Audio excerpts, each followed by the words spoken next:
Hello, Steve White, Steve Hearts 89. I'm here with another Superman. This is another Superpowers figure. This was the Fleischer Films version, I think. They all need a bit more attention, other than just their unboxings. But a little bit of insight into the new Superman. I've been very negative and very critical because James Gunn was the wrong person to do this film, and they have made a mess out of it. But the character seems to have survived on some level, so I'm kind of happy they didn't totally destroy Superman, but the film's still a mess. People are going to see it, kids are going to see it, families are going to see it. It's going to make some money, but it's not going to profit, but it may still be successful enough that it creates enough goodwill to actually keep this new DC universe, James Gunn universe, running, which I think may not be the best thing, because I think he's the wrong person to do this. But I have seen now 2 interviews with David Cornsweet. Now, I wasn't watching them because I didn't want to be influenced. I didn't want to fall in love with the guy, and that to soften my opinion of James Gunn in the film, frankly.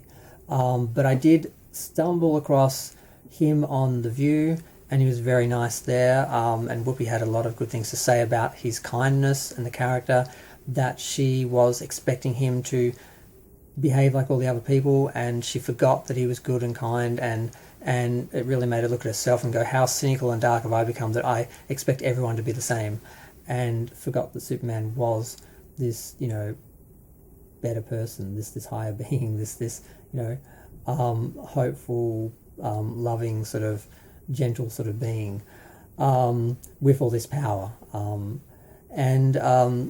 So that was nice. And then I watched another interview. It was within a podcast where they were criticising the film, but they played a stretch of David Cornsweet explaining his character, and I'm like, okay, it makes sense. It's still wrong, but it makes sense. So at least that helps a little bit.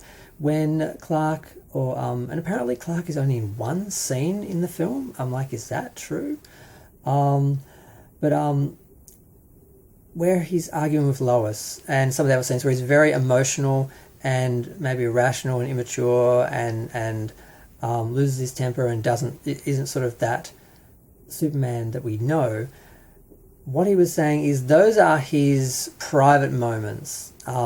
He does have that Superman face when he's out in public, and he knows who he is, and he has to project that image and be that. But when he's at home, when he's with Lois and that, he lets that guard down, and he's vulnerable, and he's reacting emotionally in those moments differently. So that's not how Superman acts the whole time. That he does actually have that, apparently, I haven't seen it yet, but I hear it's there, that he actually does have that Superman facade, and he does maintain that when he's in public and he's doing things, and he's sort of being like, the character.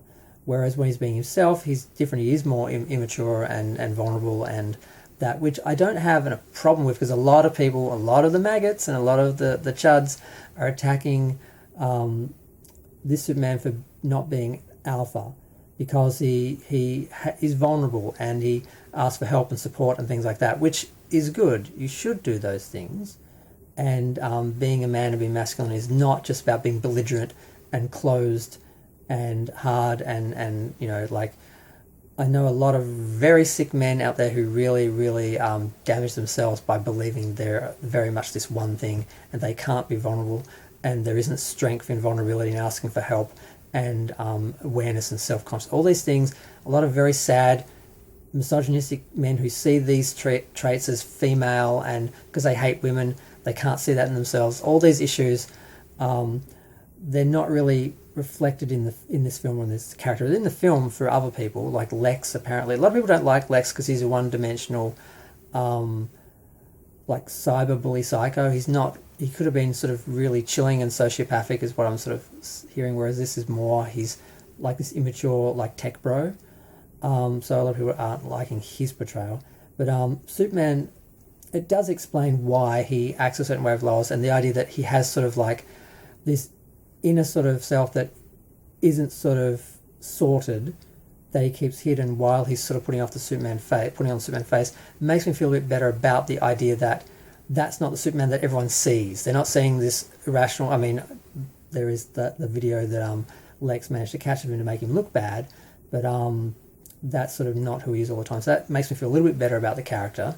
And I must say, I do think, as much as I've been a bit harsh and a bit wrong on a couple of little things, or tonally a bit off, it's very easy because the marketing was really bad, and it showed bad things and made things look bad, that and didn't explain things. And these little clips are supposed to show you the little things that explain the things in the trailers and that, and give you some insight and make you understand.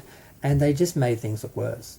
So Gunn's campaign was awful. I stand by that. The film may not be as bad as it looked, but it's still very much a kiddie film. It's still very much here just to set up the DC universe, this fantasy universe separate from our own of superheroes.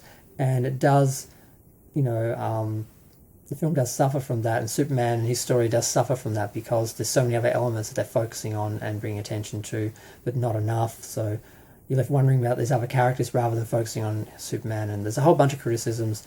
And maybe when I see the film, I'll do a proper review, or maybe I'll just do a really extensive review of everyone else's reviews. But I'm going to go.